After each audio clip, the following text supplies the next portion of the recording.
Бәріне сәлем, сіздермен бірге Лаура. Бүгін мен сіздерге өте дәмді болып шығатын жұп-жұмсақ панкейктің рецептісімен бөлісетін боламын. Бұған біз шоколад қосып та және шоколад қоспай да жасайтын боламыз. Балаларға өте қатты ұнайды. Ең алдымен таза ыдысымызға 2 жұмыртқамызды жарып алатын боламыз.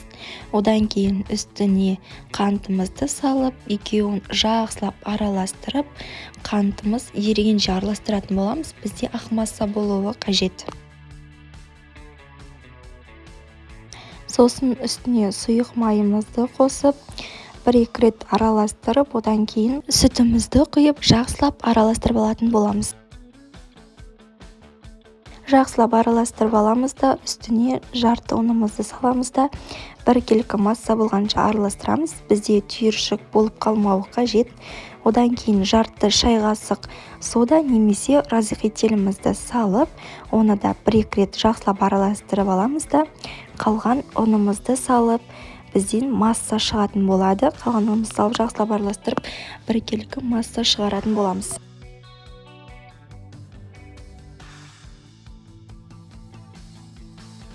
Көріп тұрғандарыңыздай бізде осындай масса шығады. Енді қызып тұрған тапамызда пісіріп алатын боламыз. Кезекпен кезек барлығын құйып.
Менде панкейктер пісіп шықты. Менде 2 түрлі панкейк. Біріншісі осындай обычный панкейк болса, екіншісі шоколадпен жасадым. Көріп тұрғандарыңызда өте жұп-жұмсақ, шоколадпен тіпті керемет болып шықты. Балаларға бір жегеннен ұнайтын панкейктер өте керемет. Менің видеом ұнаса, лайк басып, тіркелуді ұмытпаңыздар. Және де менің каналымнан басқа да рецепттер табасыздар. Ас болсын.